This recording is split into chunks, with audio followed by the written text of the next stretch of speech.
पढ़ रहे थे ज़्लाटास डायरी। इसमें आज हम इसके टिक द करेक्ट आंसर्स करते हैं एंड फिर हम एक न्यू चैप्टर स्टार्ट करेंगे।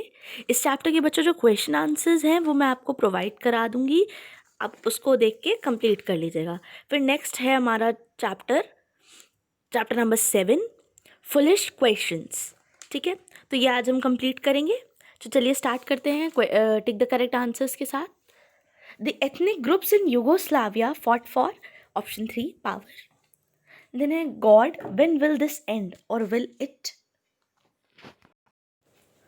तो बच्चों ये एक्सप्रेस कर रहा है डाउट कि कभी होगा कि नहीं होगा। देन थर्ड है it was difficult for Bosnia to become an independent state because there were too many ethnic groups. ठीक, चलिए इसके क्वेश्चन आंसर्स मैं आपको प्रोवाइड कर दूंगी, आप ग्रुप में एक्टिव रहिएगा। मे बी मेरा टर्न ना हो उस दिन, बट मैं ये ग्रुप में डाल दूंगी इसके क्वेश्चन आंसर्स। चलिए नेक्स्ट चैप्टर स्टार्ट करते हैं। तो students, this is our new chapter foolish questions by William Cole. काफ़ी ह्यूमरस चैप्टर है, फ़नी चैप्टर है। बच्चों हम लोग की डेली लाइफ में कुछ लोग होते हैं या हम ही कभी कभार ऐसे क्वेश्चंस पूछ देते हैं, बाद में हमें लगता है कि ओ गॉड कितने फ़नी है। लाइक आपने कभी किसी को, कोई सो रहा हो या किसी को कॉल किया हो एंड उसको बोलो उठा के आप, अरे तुम जग रहे हो? ऑफ कोर्स वो जग रहा है, तभी आपसे बात कर रहा है। या फिर हाय समीर, तुम्हारा नाम क्या है?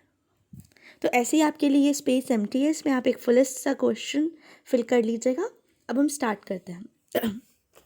तो बच्चों इस चैप्टर में बेसिकली है क्या, हमारी बॉडी के कुछ पार्ट्स हैं जिनका नाम थोड़ा डिफरेंट है। ठीक है, जैसे हमारी नी कैप हो गई, क्राउन हो गया। तो उन वर्ड्स के 2 मीनिंग्स होते हैं। लाइक हमारी नी कैप, नी के ऊपर जो बोन होती है that is knee cap, and cap का एक डिफरेंट मीनिंग भी होता है। सो उन्हीं मीनिंग्स को लेके इस चैप्टर में कुछ आपके लिए कॉमेडी सा बनाने की कोशिश की है पोएट ने। चलिए स्टार्ट करते हैं। इससे पहले आप एक बार वर्ड मीनिंग्स वीडियो पॉज करके ज़रूर देख लीजिए। ठीक है, चलिए स्टार्ट करते हैं। Where can a man buy a cap for his नी?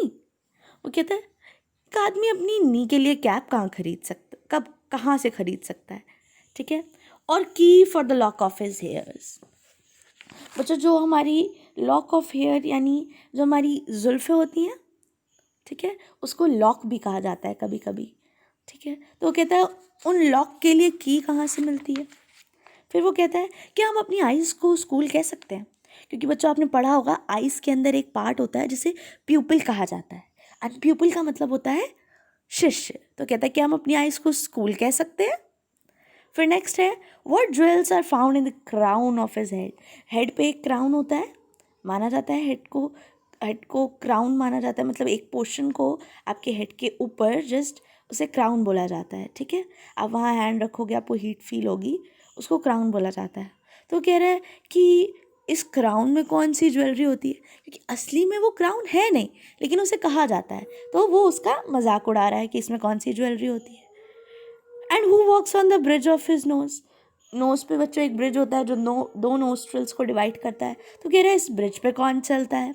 फिर बोलता है can he use in building the roof of his mouth. बच्चों रूफ ऑफ द माउथ क्या होता है? आपकी माउथ में टंग के अपोजिट साइड, ठीक है, जो एक रूफ जैसा होता है, एक छत जैसा, उसे कहता है, उसे रूफ ऑफ द माउथ कहा जाता है। वो कह रहा है क्या बिल्डिंग में हम अपने माउथ की रूफ का इस्तेमाल कर सकते हैं? या फिर nails on the end of our toes. Nails का मतलब बच्चों वैसे हमारे नेल्स भी होते हैं, एंड नेल्स का मतलब कीलें भी होती हैं। तो बिल्डिंग बनाने में कीलों की ज़रूरत होती है। तो कह रहा है कि हम अपने पैर के नेल्स यूज़ कर सकते हैं। फिर बोल रहा है can the crook of his elbow be sent to the jail. Crook का मतलब होता है टेढ़ा। ठीक है, तो कह रहा है कि उसकी एल्बो की क्रूक, जो एल्बो हमारी टेढ़ी होती है, उसको जेल भेजा जा सकता है। अब ऐसा क्यों कह रहा है वो? ठीक है बच्चों, क्योंकि क्रूक मतलब वो पर्सन से भी एसोसिएट कर सकते हो जो अनफेयर मीन्स यूज़ करते हैं। सो बेसिकली वो एक कॉमेडी क्रिएट करने की कोशिश कर रहा है। नेक्स्ट पेज देखते हैं बच्चों। तो नेक्स्ट पेज पे चलते हैं बच्चों, पेज नंबर 66। लास्ट लाइन में उसने कहा था कि क्या एल्बो का क्रूक को जेल भेजा जा सकता है। फिर वो कह रहा है अगर भेजा जा सकता है तो उसने किया क्या जो उसे जेल भेजा जा रहा है। And how does he sharpen his shoulder blades. But जो शोल्डर का जो आपकी बोन्स होती हैं, जो स्कैपुला होता है, उसको शोल्डर ब्लेड्स भी कहा जाता है। तो वो कह रहा है शोल्डर, अब ब्लेड्स को वो रियल लाइफ ब्लेड्स से कंपेयर कर रहा है। अब वो कह रहा है वो ब्लेड्स को कैसे शार्पन किया जा सकता है, अगर मुझे पता चल गया ना तो मुझे फांसी चढ़ा दी जाएगी। Can he sit in the shade of the palm of his hand. आपने सुना होगा ना, हाथों की छाया में, या घर अपने पेरेंट्स के हाथों की छाया में, या किसी बड़े के हाथों की छाया में। तो कह रहा है क्या कोई अपने हाथों की छाया में बैठ सकता है। And beat time with drum in his year.